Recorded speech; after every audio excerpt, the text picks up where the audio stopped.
Bonjour à toutes et à tous et bienvenue sur Oxalis Let's Talk, l'émission qui vous plonge au cœur du monde passionnant des achats. Je me présente, je m'appelle Léa Cespedes Sao, je suis ancienne acheteuse de métiers et de formation. J'ai travaillé dans plusieurs secteurs d'activité, les secteurs pharmaceutiques, aéronautiques et également banque-assurance. Et j'ai travaillé au sein de directions achats plus ou moins matures et plus ou moins bien outillées. Je suis aujourd'hui directrice du consulting chez Oxalis. Donc Oxalis est éditeur de logiciels spécialisé dans la digitalisation des achats. Nos clients sont principalement des PME, des ETI, mais également quelques grands comptes. Oxalis, en quelques chiffres clés, c'est 5 millions d'euros de chiffre d'affaires, environ 25% du chiffre d'affaires consacré à de la recherche et développement, et c'est également 50 000 utilisateurs présents partout dans le monde. Nous sommes aujourd'hui présents dans plus de 25 pays. Alors installez-vous confortablement, ajustez vos écouteurs et découvrons ensemble notre sujet du jour.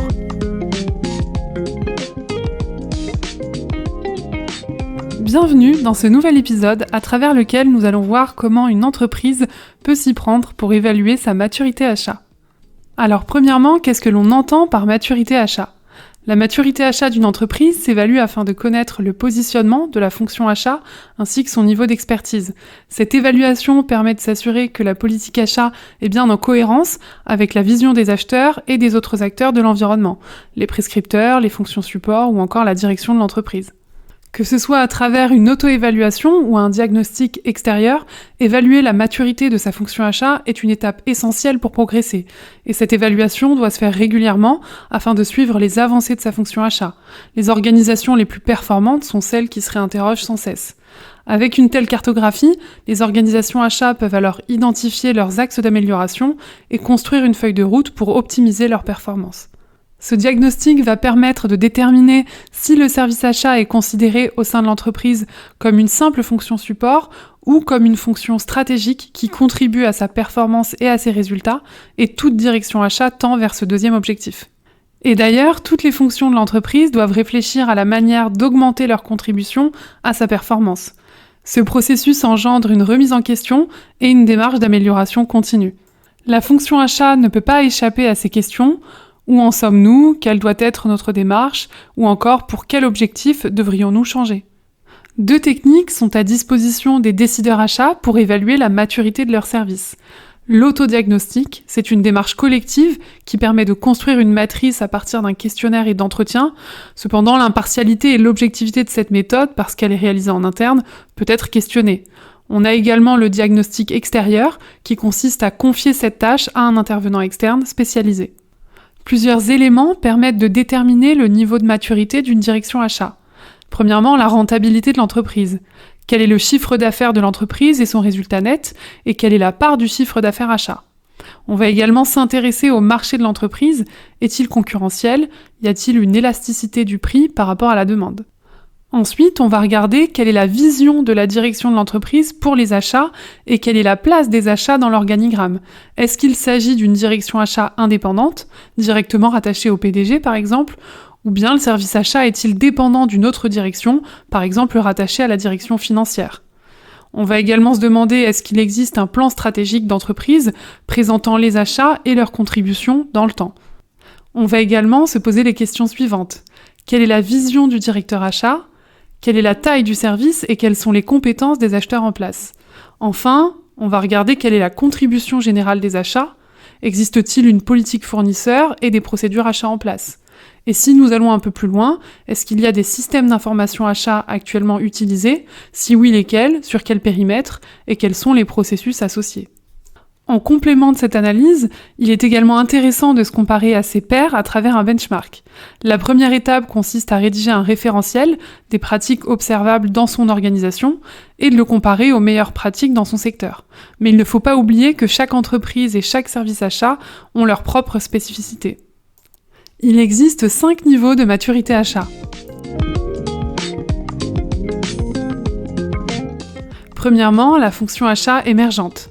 Dans ce cas de figure, la fonction achat n'est pas reconnue et pas considérée au sein de l'entreprise.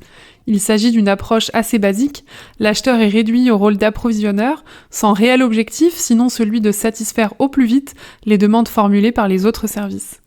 C'est le cas de l'acheteur qui travaille toujours dans l'urgence et relance les mêmes consultations en fonction de l'arrivée des besoins, sans réelle stratégie achat et politique fournisseur. Ensuite, on retrouve la fonction achat en développement. On commence à distinguer achat et approvisionnement et à mettre en place des processus achats reproductibles. Troisièmement, on retrouve la fonction achat optimisée. Dans cette configuration, des stratégies par famille, segment achat sont mises en place au sein de l'entreprise. La fonction achat est reconnue ainsi que sa contribution à la performance économique. Pour continuer, on retrouve la fonction achat mature. On constate ici une mise en place de leviers achat amont en synergie par les acheteurs et les prescripteurs qui travaillent en collaboration. Les achats sont intégrés dès l'identification d'un besoin. Enfin, on termine par la fonction achat confirmée. Dans ce 5e et dernier niveau qui est le plus mature, la fonction achat est un acteur majeur dans la stratégie globale, considérée comme pilote et force de proposition. L'association aux décisions stratégiques représente l'avant-dernière marche pour les achats, sollicitée dès l'émergence des besoins et capable de raisonner en coût global, pilote de projet et porte d'entrée de l'innovation. Il est évident que les entreprises qui ont été les premières à mettre en place une structure achat dédiée, comme dans l'industrie automobile ou dans la grande distribution, ont aujourd'hui plus de chances d'avoir une maturité achat élevée. Mais on constate des disparités importantes.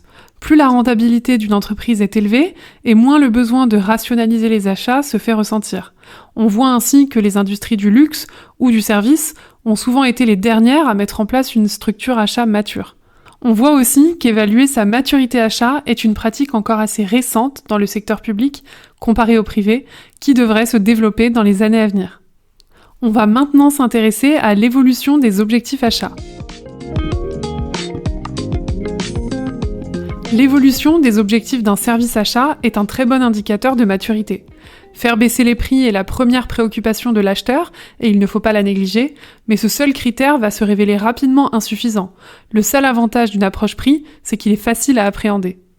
La prise en compte du coût complet marque une progression certaine des compétences de l'acheteur. Il devient un partenaire pour le contrôle de gestion, car il est capable d'affiner la comparaison économique entre plusieurs fournisseurs au-delà du simple prix facial. Maintenant, les organisations achats les plus matures demandent aux acheteurs de considérer la valeur ajoutée proposée par le fournisseur.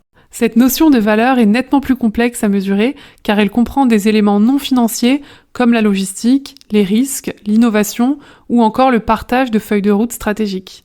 Dans certaines entreprises très matures, la fonction achat doit être force d'innovation au même titre que le département recherche et développement. La prise en compte de la maturité des achats est importante pour faire évoluer la fonction achat dans l'entreprise. Une entreprise ne peut pas passer d'un stade de réduction des prix d'achat unitaire à un stade de gestion de la valeur totale d'un seul coup. C'est un long processus qu'il faut gérer progressivement.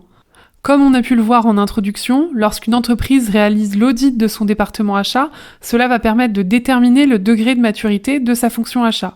Ensuite, il faut se poser les bonnes questions. Quel degré de maturité achat réaliste souhaitez-vous atteindre ? À quel rythme pouvez-vous l'atteindre en fonction du contexte de votre organisation ? Pour conclure sur cet épisode et pour répondre aux questions que l'on vient de se poser, il faut établir un plan d'action pour faire monter en compétence ces équipes, tout en gardant à l'esprit que la maturité achat maximum évolue en permanence, donc il faut rester en veille. Pour construire son plan d'action, il faut en premier lieu gérer ses ressources humaines. Quelle formation devez-vous apporter à vos acheteurs pour qu'ils portent votre projet de montée en maturité ? Ou encore, quel profil d'acheteurs devez-vous recruter ? Faut-il créer de nouveaux postes d'acheteurs au sein du service ? Ce diagnostic RH permet de réfléchir à un tableau de bord de la fonction achat qui ne se résume pas aux seules économies générées, mais à la contribution des achats dans la stratégie globale de l'entreprise. Nous arrivons maintenant à la fin de ce podcast, j'espère que vous avez apprécié ce moment autant que moi.